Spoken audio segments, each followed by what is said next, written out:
Tes, Assalamualaikum warahmatullahi wabarakatuh. Salam, Om Swastiastu, Namo Buddhaya, salam kebajikan yang saya hormati para perwira senior, rekan-rekan media. Tentu rekan-rekan sudah menunggu tentang informasi kejadian yang telah terjadi pada hari Sabtu waktu lalu. Jadi saya selaku Kapendam memberikan informasi secara garis besarnya bahwa memang diperkirakan pukul pagi ya, sekitar 05.20 itu ada terjadi namanya laka lantai di jalan tol MBZ, di mana kejadian itu tepatnya adalah di sekitar jalan tol MBZ kilometer 25 arah dari Jakarta atau dari Bekasi menuju ke Cikarang. Pengemudinya di dalam mobil Yaris itu adalah memang anggota inisialnya berpangkat itu dengan nama G. Jadi dia berjalan dari arah Bekasi menuju Cikampek melalui bahu jalan, kemudian tiba-tiba dia berbalik arah. Ya, dari dia berbalik arah. Nah, dia berbalik arah, ya otomatis pasti dia akan berhadapan dengan kendaraan yang berlawan arah juga dengan yang bersangkutan. Jadi terjadi tabrakan runtutan sebanyak 7 mobil. Ya. Kemudian setelah tabrakan 7 mobil, yaitu J ini balik arah lagi menuju ke arah Cikampek. Namun pada di kilometer exit tol yang di kilometer 48, yaitu Z ini, yaitu J ini diamankan oleh PJ Polri. Kemudian selanjutnya diserahkan ke Denpom Jaya 2 atau Pomdam karena diketahui pelakunya adalah anggota TNI. Namun rekan-rekan ketahui bahwa Kodam juga tidak terlepas dari hal tersebut. Jadi Kodam sudah bertanggung jawab tentang 7 mobil ini, ya, 7 mobil yang ditabrak oleh Letu J ini sekarang dalam proses perbaikan.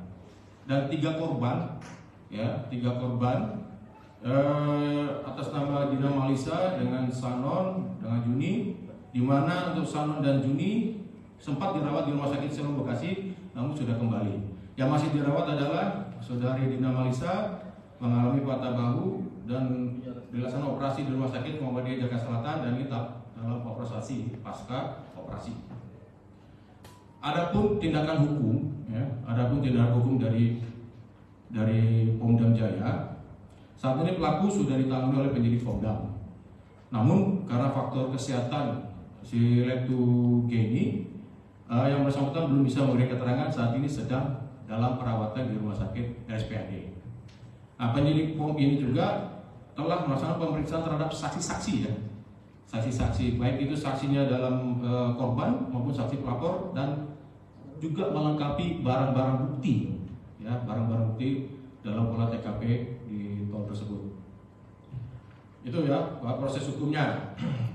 Perlu kita ketahui juga bahwa penyebab kejadian ini, Letu G ini memiliki riwayat penyakit. Ya, kondisi psikologinya juga tidak kurang sehat dan sedang dalam pengawasan satuan. Nah, namun pada hari libur, tepatnya hari Sabtu kemarin itu tanggal 9, ya, yang bersangkutan pergi, ya jelas pasti dengan waktu yang subuh, setelah subuhan, pergi mengendari mobil tanpa izin dari satuannya, berarti tanpa izin dari termasuk dengan pimpinannya. Nah, inilah yang perginya dia yang menyebabkan akhirnya sampailah terjadi kejadian di Lakalalin menabrak 7 kendaraan itu di MBZ di jalan raya tersebut. Di kilometer 25. Ya, dari saya itu mungkin ada yang mau ditanyakan, disampaikan.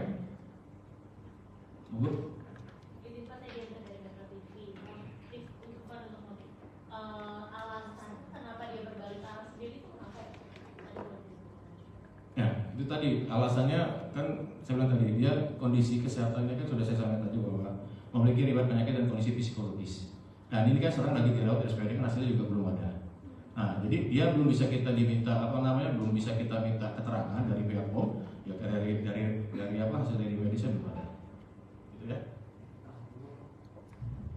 Ya, yang lain?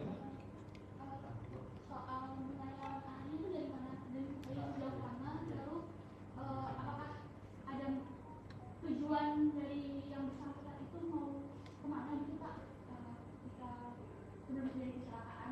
Oke, itu tadi bahkan tadi saya sudah sampaikan bahwa yang bersangkutan dalam proses penyelidikan, tapi kan belum kita minta keterangan karena kan yang bersangkutan posisi sekarang ada di rumah sakit SPAD. Nanti kalau misalnya sudah di sudah di keluar hasil medis mungkin dari pihak POM kan memeriksa yang bersangkutan. Tapi kan belum kita minta keterangan. Untuk pihak lain yang terlibat berarti satu yang langsung dirawat ya Pak? Oh ya, Ibu Dina Malisa dan sudah dalam pantauan kita juga. Untuk korban yang lainnya apakah sempat mengalami luka juga dan sempat dirawat atau hanya 3 orang tersebut? Informasi 3 orang, jadi yang satu masih dirawat dan 2 sudah kembali. Yang lainnya masih luka, nggak ada begitu berat. Untuk kondisi yang masih dirawat bagaimana ya Pak? Stabil, masih stabil. Ya sudah pas operasi di rumah sakit apa tadi Muhammadiyah di Jakarta Selatan. Pak, update terakhir Pak, kondisi pelaku sekarang bagaimana Pak? Update yang sekarang masih dirawat di rumah sakit SPAD, masih dalam observasi. Akan masih dilakukan penyelidikan lebih lanjut atau gimana Pak? Ya kan tunggu dari rumah sakit dulu, kan observasi itu kurang lebih 2 minggu. Apakah ada pengaruh alkohol gitu Pak? Oh tidak. Pak, mengingat yang bersangkutan ini ada masalah kesehatan juga, apakah masalah kesehatan tersebut akan mengaruhi sanksi yang dilakukan terhadap yang bersangkutan? Gimana Pak? Mengingat yang bersangkutan memiliki riwayat masalah kesehatan juga begitu Ya. Pak, ya. Apakah itu akan nanti mempengaruhi sanksi yang diberlakukan? Oh, gimana? Jadi kita masih minta keterangan dari rumah sakit tentang riwayat penyakit beliau dan penyebab-penyebabnya, dan itu akan berpengaruh dengan proses hukum. Tentunya kalau misalnya dia dalam kondisi sakit, kita tidak bisa memproses seperti apa yang orang umum lakukan. Jadi kita masih menunggu memang dugaan sementara yang bersangkutan kenapa dia tidak bisa diperiksa karena memang yang bersangkutan tidak bisa memberikan keterangan. Artinya kita tanya dia masih jawabnya ngaco dan sebagainya, sehingga saya berkoordinasi dengan pihak kesehatan Kodam untuk melakukan pengecekan lagi. Kemudian saat ini yang bersangkutan masih diobservasi di rumah sakit RSPAD. Demikian Mbak. Jadi nanti kalaupun nanti hasil keluar medisnya yang bersangkutan tidak memungkinkan untuk dilakukan proses hukum, ya tidak akan dilakukan proses hukum. Demikian.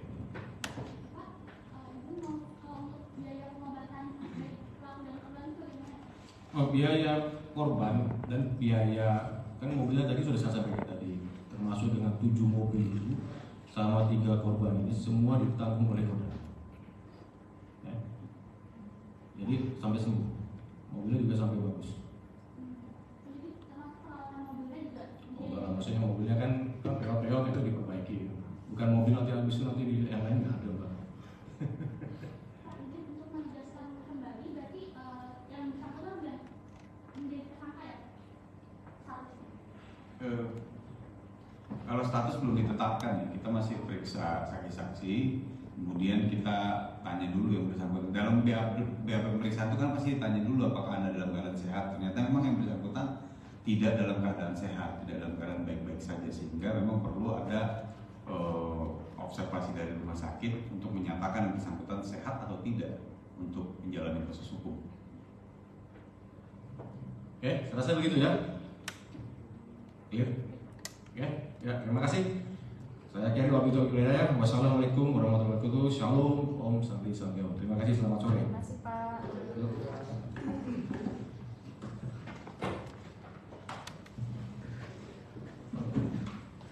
Terima kasih ya Mbak.